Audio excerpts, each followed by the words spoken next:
On Sunday, David Ayer, who directed Suicide Squad, which came out in 2016, got pretty honest on Twitter about a regret he had about the movie. Basically, he said that he regrets that he didn't make Joker the main villain of the movie instead of the Enchantress. If you saw Suicide Squad, you know that the main villain turned out to be the Enchantress, someone who was a member of the Suicide Squad, but because, she had trouble with the entity that was possessing her at times, that entity got out of control and went out of whack, and so the Suicide Squad had to fight the Enchantress. But David Ayer realizes that he should have made the villain the Joker.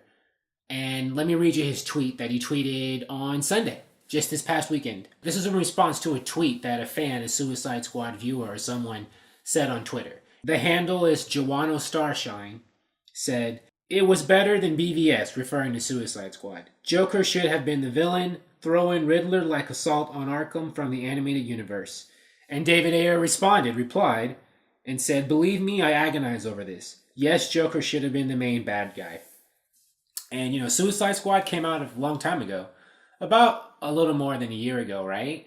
And David Ayer still has that concern now, or that regret. Suicide Squad was a financially successful movie. It made a $745 million, I think, worldwide, and no one really expected it to do that well. I mean, it was a movie that starred mostly unknown supervillains. It had two main characters, Joker and Harley Quinn, and they were played by, semi-big stars at the time. Jared Leto, Margot Robbie, and Will Smith played Deadshot. He was the biggest star in the movie, but of course Deadshot wasn't that big. Will Smith was bigger than Deadshot.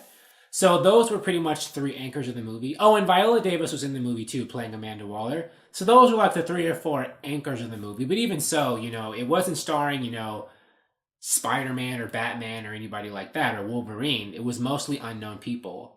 And that movie was very, very financially successful. But David Ayer regrets, he even said back then when it came out that he regretted not making Joker the villain. He wrote a letter about this January of this year.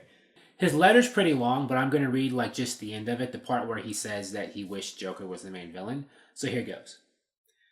"Wish I had a time machine. I'd make Joker the main villain and engineer a more grounded story. I have to take the good and bad and learn from it. I love making movies and I love DC. I'm a high school dropout and used to paint houses for a living. I'm lucky to have the job I have. I have to give the characters the stories and plots they deserve next time. Real talk. And no, there isn't a secret edit of the film with a bunch of Joker scenes hidden in a salt mine somewhere." So even back in January of 2017, this year, David Ayer had regret and expressed regret that he didn't make Joker the main villain. And that regret is so strong, it continues with him today. Now, David Ayer is not directing Suicide Squad 2. DC and Warner Brothers have hired Gavin O'Connor to direct Suicide Squad 2. Gavin O'Connor directed The Accountant, a small thriller starring Ben Affleck, and that was a really good movie. I liked it, and it was pretty financially successful. It was made for a small amount of money. Got, I think, mostly good reviews. I enjoyed it. It was a solid thriller, and so he's directing Suicide Squad 2.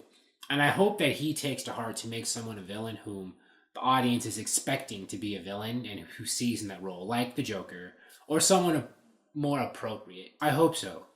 I mean, I know DC and Warner Brothers right now, because Justice League is in trouble, and, it's pretty embarrassing, and the movie and the DCU are being ripped to shreds in the public right now by critics, as the DCU often is. And so I think now is not a good time for them. And I feel for them as a DC fan and someone who loves DC, wants it to succeed, wants everyone involved to succeed. I'm not, happy that they're in this situation because I want my DC to thrive. So I hope that they're able to take all of this and make the most of it. They're able to learn from their mistakes, make an awesome Suicide Squad 2, and take David Ayer's learnings to heart. I hope he wasn't the only one who learned this lesson, because he's not coming back for this movie. He can't apply what he learned. Somebody else is going to have to apply it. So I hope that DC and Warner Brothers, they get it and they're listening. And, we'll see. And I have my fingers crossed. I have faith. I have faith that all this stuff they're going through, because of, certain decisions that were made, that they're learning from it. They have to learn from it, right? And I'm keeping fingers crossed, like I said. But anyways, of course I'll be covering this and other things on this channel. And thank you for watching. Please like and subscribe to the video. I appreciate your viewership. And if you'd like to watch me make more videos about DC movies and TV shows and comic books, please subscribe and have a nice day. Talk to you soon. Or night. Bye.